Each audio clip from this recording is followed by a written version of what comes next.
Quarterback Matt Ryan said the Falcons need to have a championship mindset regardless of what happened the week prior. And they are going to need to have that approach when they go into this game against the Cowboys this weekend. Dallas is riding some momentum after a huge win against the Eagles, but Ryan said that is not what concerns him right now. You know, my concern is with us playing the best that we're capable of playing. And I feel like week in and week out, that's good enough to get the job done. We have the right amount of talent. We've got good enough players, good enough scheme, all of those things that if we can control playing our best, we're capable of winning every week. We respect them coming in, though. They're playing well. They played really well last week on both sides of the ball and know that it's going to be a tough, four-quarter challenge for us. The Falcons could soon get back the Matt Ryan of their defense. That would be linebacker Deion Jones, who was activated from IR from a broken right foot. They are taking it day by day, and we won't see him back in the lineup until they fully feel he can be himself. I'm surrounded by Super Bowl champions here. We've already heard from Willie on the show. Sean O'Hara joining the Total Access Posse. Hi. How you doing? I'm good. I'm going to be better if you can tell me something about this Falcons and Cowboys matchup. Last time we saw the Cowboys, they looked like a different bunch on offense. What's the recipe this week? Same thing? The secret to success, I think, is three things. And I'm going to start with the three keys of success, all right, for the Cowboys. The three food groups? Yes, it is. I'm going to start with Zeke Elliott. High volume touches. He had 25 touches, right, for 187 scrimmage yards, 2 touchdowns. Scheme runs and find creative ways to get him the ball out of the backfield. When he touches the ball that many times, this offense has a lot of success. And then on the other side of things, we all talked about and wondered what the passing game will look like. Cooper, okay, you got to win outside. These receivers were winning outside, and they were winning the one-on-one battles. Get the ball to Cooper. Gallup stepped up. We saw the one-on-ones. What Cooper did, it opened up everything for all the other receivers.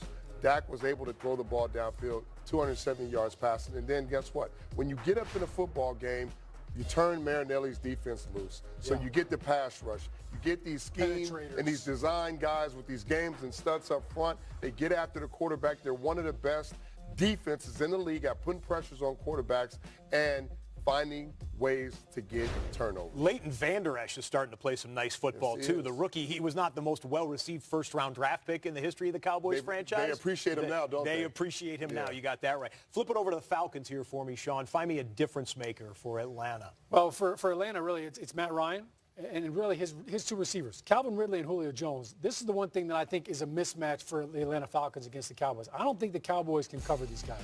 And I think for Dallas, I think when you look at their defense and really can they not give up the big play, you look at offensively, I don't know if Dak can keep up with this. Dak still hasn't thrown a 300-yard game this season. He's only got 11 touchdowns. Matt Ryan's got 21 touchdowns. 10 of them, Scott, are 15 yards or more, so they've got that big play. I think when you look at this offense, they're one throw away from breaking the game open. And I think that Dak can put the pressure on Dak. And now all of a sudden they can't use Willie's wisdom.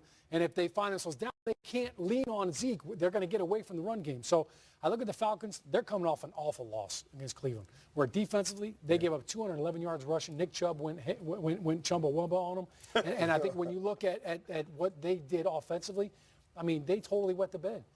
Matt Ryan had 2 fumbles. They on 4th and 1 down on the goal line, they didn't convert. So they basically gave the game up, and I'm sure that they're salty about it right now. They went pass happy and didn't run the ball. That could play in the Dallas's That's favor. been a narrative for them for a while. A couple of nice things for the Falcons. One, you're going to see Matt Ryan, our special guest after Thursday Night Football. Tomorrow night right here on Total Access, Matt Ryan will join us. And the Pro Bowl linebacker, Deion Jones, who had been out since week 1, he's back with them now, so get him back in the fold. That'll make a difference.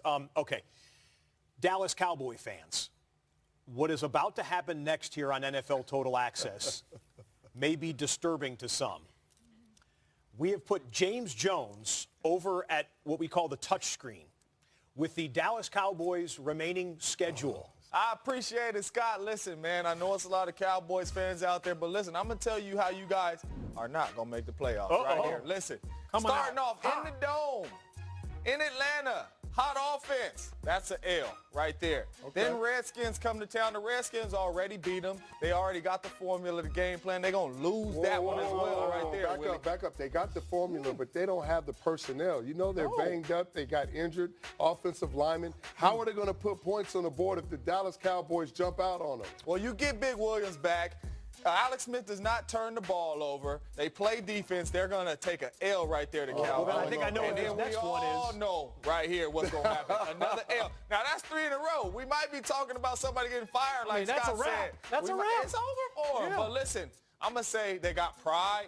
They're going to come out, they're going to fight, and they're going to win this. They're going to sweep the Eagles this season. Well, I'm going liar, liar, pants on fire. They're sweeping the Eagles? They haven't done that since 2012. At the Eagles They barely beat them. It's a new year. Home now. And listen, I'm an Andrew Luck fan. They got to go on the road. They already know their season's over. They're thinking about golfing and all that good stuff. They're going to take an L right there. Then they'll finish strong. They'll finish happy. But they'll finish sad as well. 7-9, no playoffs. I'm sorry, Cowboys. It's all good. I love y'all, but you guys are going home. Oh, and then if that plays out that way, then I can't wait to see your Twitter later. You know, that's okay. They're coming at you. Get them. I'll take it. Get them, Cowboys fans. To people. It would be an off-season of drama, and what changes may come if they go 7-9 and miss the playoffs. All right, well, that's what James thinks right there. Lindsey Rhodes now with us to talk about another matchup where there is no love between the two competitors. Yeah, Steelers-Jags. It is the rivalry game that Willie McGinnis thinks is bigger than the Steelers-Ravens.